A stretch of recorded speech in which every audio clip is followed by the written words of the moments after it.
She slammed the paper on my front door so hard that it rattled the glass. "You're in violation," she shouted, her voice sharp enough to make the neighbors peek through their curtains. I stepped out onto my porch and looked at her, holding that fake-looking HOA notice in her hand. Violation of what? I asked, my jaw tight. She crossed her arms, smirking like she owned the whole street. "Parking a truck that size on this property is against HOA rules. You have 24 hours before it's towed." I almost laughed. "This is my land, my house, and that truck is mine. You don't decide what happens here." But she leaned closer, lowering her voice like she wanted me to feel cornered. "You don't know who you're dealing with." Her words had weight, like she had backup waiting somewhere. I folded the paper she shoved at me and glanced at the bottom. It didn't even have a signature, just a sloppy stamp. Fake. I knew it right away. Still, my heart raced when I noticed two men in uniforms walking toward us from the sidewalk. They looked like cops, but something about them was off. Their badges were too shiny, like they came from a costume store. "Arrest him," she barked at them, pointing her finger at me like she was the queen of the street. The taller one stepped forward, putting his hand on his belt, but before he could say a word, I raised mine. "Stop right there," I said firmly. "Touch me on my own property and you'll regret it." Her smile widened. "You think you're untouchable? You'll see what happens when you mess with me." The fake cops exchanged glances, hesitating, clearly unsure if they should move or not. My dog barked from inside, the deep sound echoing like a warning, and the neighbors were now fully watching, phones out, recording. I could feel my pulse in my ears, but I kept my voice steady. "Karen, if you're so sure this is legal, let's call the real police. Right now. Let them come sort it out." For the first time, her smirk slipped. Just for a second. Then she snapped back, waving her hand like she was still in control. "You don't make the calls here." I do, but what she didn't know was that the last person she should be trying to intimidate was me. Because 3 months ago I retired from the sheriff's department, and I still had my badge. The taller fake cop stepped closer, his boots crunching on the gravel, but the hesitation in his eyes gave him away. He wasn't sure what to do without her signal. Karen snapped her fingers like he was her personal guard dog. "Do it. Arrest him. Now." The man reached for my arm, and in that second I pulled my wallet from my back pocket and flipped it open. The silver badge caught the light, shining for the neighbors' cameras. "You touch me and you'll be the one in cuffs," I said, my voice low but sharp enough to cut through the crowd of whispers. Gasps came from across the street. Someone muttered, "He's law enforcement." Karen froze. Her mouth opened, but no sound came out. For the first time, she looked unsure, but she covered it fast, rolling her eyes. "That's fake," she sneered. "You think a toy badge will scare me? These officers know the law, and you're breaking it." I took one slow step forward, never breaking eye contact. "Funny thing," I said. "Real officers don't work without marked cars. Real officers don't show up because some woman in yoga pants snaps her fingers." I turned my head to the taller man. "So here's your chance. Either walk away now, or I'll have your names logged for impersonating law enforcement. That carries a 5-year sentence." The shorter one shifted uncomfortably. His hand dropped from his belt. The taller one swallowed hard. Their fake confidence crumbled right in front of her, and the neighbors were filming every second. Karen hissed under her breath. "Don't you dare back down." She was shaking now, but she tried to keep her voice steady. "You're nothing here. I'll have your truck towed. I'll have you removed. You don't belong in this neighborhood." I smirked. "Karen, you want to talk about belonging?" I pulled a folded paper from the inside pocket of my jacket. It was the original deed to the land, signed by my grandfather. "This property isn't just mine. My family built it before your HOA even existed. You're standing on ground that was never yours to control." Her eyes darted to the paper, and for the first time I saw fear flicker. The crowd murmured louder this time. Someone shouted, "She's lying." Another voice, "That's proof." Phones were raised higher, capturing everything. And then, like a final blow, the sound of real sirens cut through the air. Blue and red lights flashed at the corner of the street. Karen's fake cops stiffened, panic flooding their faces. I leaned in close enough for only her to hear. "Game's over." The sirens grew louder until 2 real police cruisers rolled up, their lights bouncing off the windows of every house on the street. The neighbors scattered back to their porches, but no one stopped recording. This was the kind of scene that spread across social media in minutes, and Karen knew it. Her face paled as the officers stepped out. Two men in clean uniforms, the kind you don't mistake for cheap imitations. One of them looked at me and nodded with recognition. "Deputy?" he asked. I held up my badge just enough for him to see. His eyes softened. "Didn't expect to see you here?" Karen stumbled forward, pointing at me like a child caught in a lie. "That's him. He's the problem. He's violating HOA rules and he pulled a fake badge to threaten my officers." Her voice cracked, but she tried to sound commanding. "Arrest him now." The real cop raised an eyebrow, then turned his gaze on the two imposters standing behind her. "Your officers?" he repeated slowly. He walked right up to them, scanning their badges. "Where'd you two get these?" The taller fake cop stammered, his words tripping over each other. We're with the, local enforcement detail." The officer chuckled under his breath, then grabbed the man's arm and twisted it behind his back with practiced ease. The other officer moved in, cuffing the shorter one before he could even move. The neighbors cheered from across the street, phones capturing every second.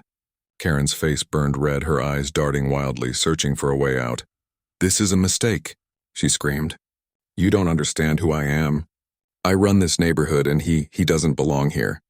The officer looked at me. I gave him a calm nod, then gestured toward Karen. "She forged a notice, tried to trespass on my land, and brought imposters here pretending to be police. All on camera." The officer's jaw tightened as he pulled out his notepad. "Ma'am, you're coming with us for questioning." Karen's shriek tore through the street. "You can't arrest me.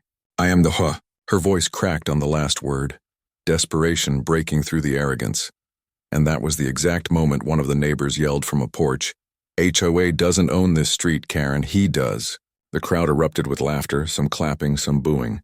Karen twisted against the officer's grip, but she was no longer in control.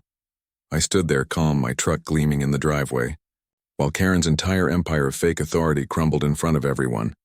But what she didn't know yet was that I had one more surprise waiting for her. Karen's screams echoed down the street as the officers guided the two fake cops into the back of the squad car. But she kept fighting, twisting her arms like a trapped animal. "You don't know what you're doing," she spat, her eyes darting from the officers to me. "This man is dangerous. He shouldn't even be living here." The real officer stayed calm, jotting down notes while another restrained her. "Ma'am, impersonating police is a felony. You brought these men here. You'll need to explain that at the station." Karen's face turned crimson, veins popping at her neck. "I did nothing wrong.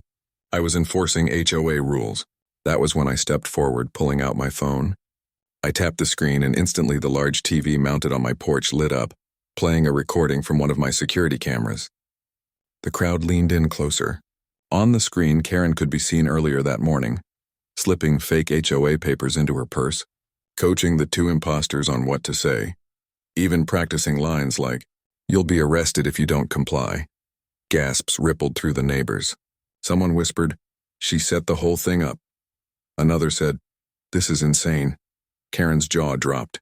She shook her head violently, screaming at the top of her lungs, "That video is fake. It's edited." But her voice cracked under the pressure and everyone could see the truth. I looked at the officers. She trespassed, filed false notices, and hired criminals to impersonate law enforcement.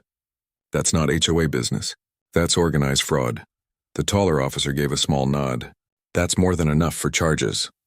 Karen's body slumped as if the fight finally drained from her, but then her eyes narrowed and she hissed, "You think you've won? The HOA board will bury you. You won't keep this property when I'm done with you." I let her words hang in the air for a moment before I leaned in close enough for only her to hear.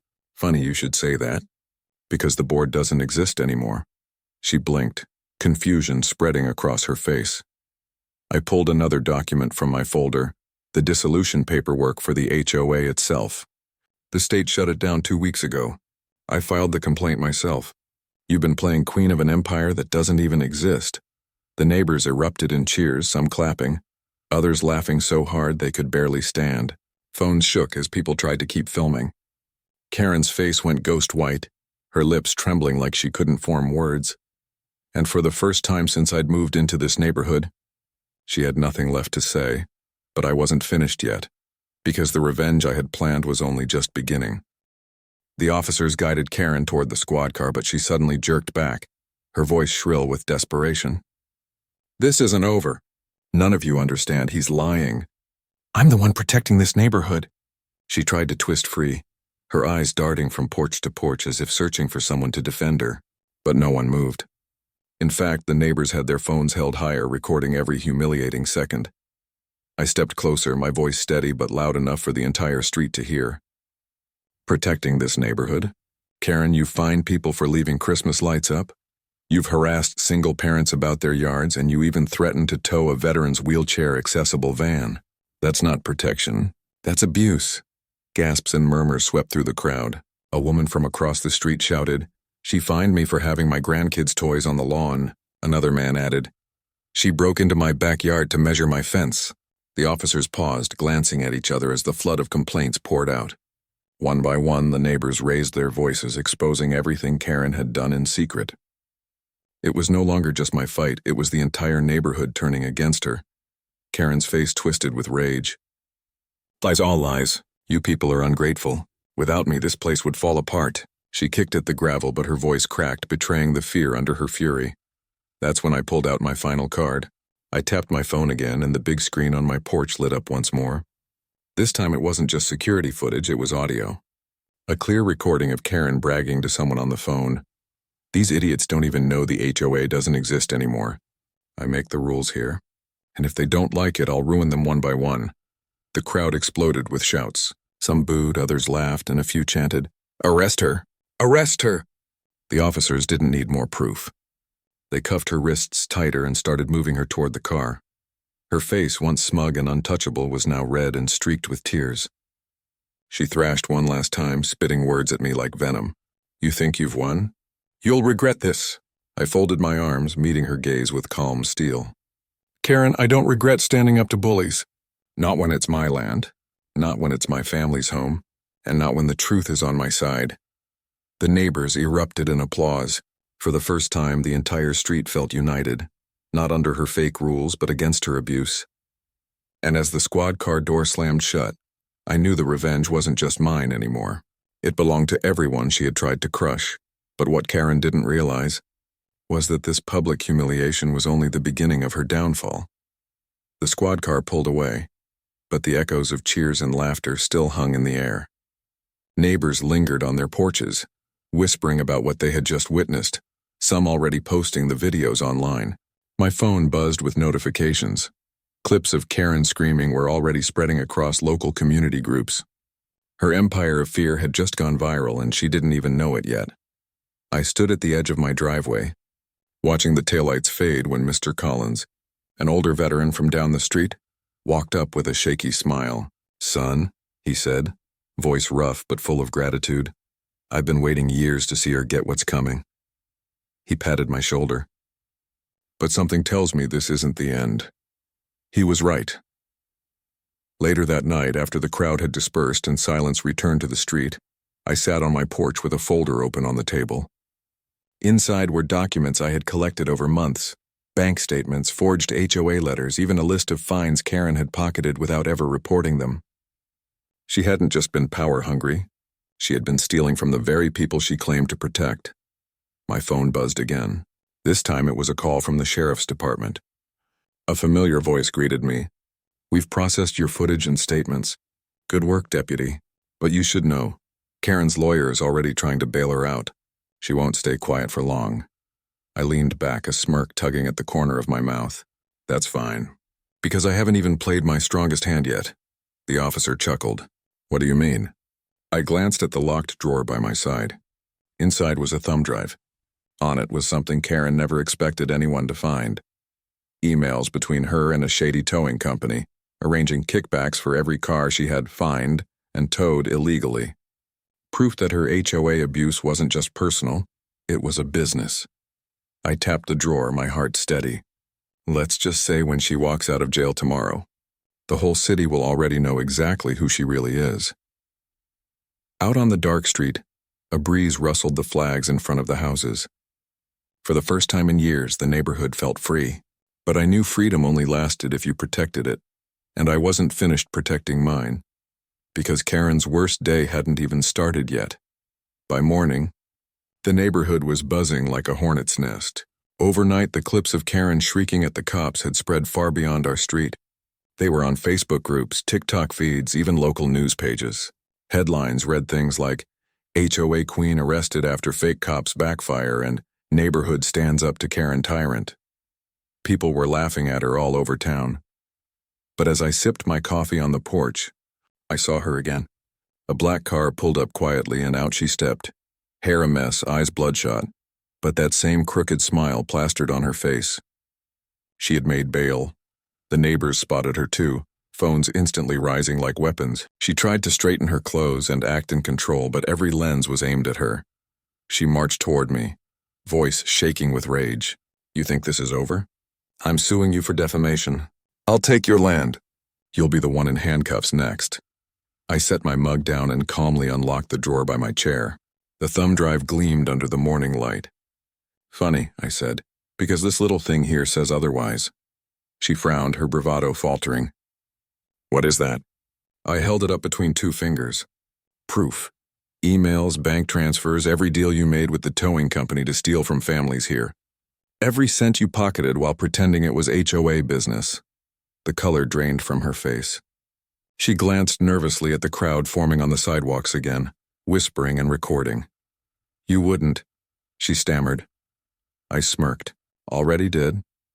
Right on cue, a police cruiser turned the corner, but this time it wasn't here for me, it was here for her. The officer stepped out, holding a folder of fresh warrants. Karen Miller, he said, his voice booming across the street. You're under arrest again, this time for fraud, embezzlement, and conspiracy. The crowd erupted. Some cheering, some clapping, and others chanting, Justice! Justice! Phones captured her stunned expression as the cuffs clicked shut once more. She thrashed, but it was useless. The more she screamed, the more the neighbors laughed, and as she was shoved into the back of the cruiser, I raised my voice loud enough for her to hear through the window. I'll find me for fishing. So I bought the whole lake and banned the entire neighborhood. Did you really think I wouldn't fight for my own home? Her glare burned through the glass, but this time there was no comeback, no fake power, no control, only silence. And for the first time, Karen looked small. The squad car rolled away for the second time in 2 days. And this time the silence it left behind felt different. It wasn't just relief, it was freedom. The neighbors stood shoulder to shoulder across the street, no longer looking nervous or beaten down. They were smiling, clapping, some even hugging each other. For the first time, this community wasn't afraid. Mr. Collins raised his hand in a shaky salute. You did more than protect your land, son, he said loud enough for everyone to hear. You gave this neighborhood its voice back. His words hit me harder than I expected. I had worn a badge for years, but this felt like service in a way nothing else ever had. One of the younger parents, a mom holding her toddler, stepped forward. She tried to scare us all, but you showed us she wasn't unstoppable. Thank you for standing up.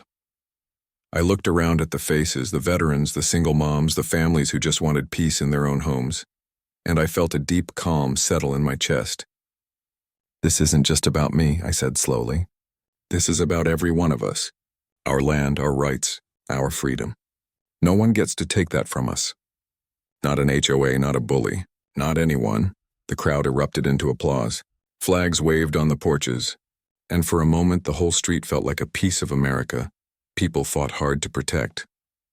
I turned back toward my porch, my truck gleaming in the driveway under the morning sun. Karen was gone, but the message she left behind was clear. Bullies rise when people stay silent.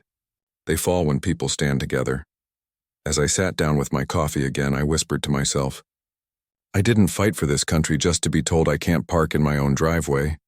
And with that, the story of Karen ended, not with fear, not with her rules, but with justice. Because on this land, freedom was more than a word. It was mine. It was ours. And no HOA tyrant could ever take it away.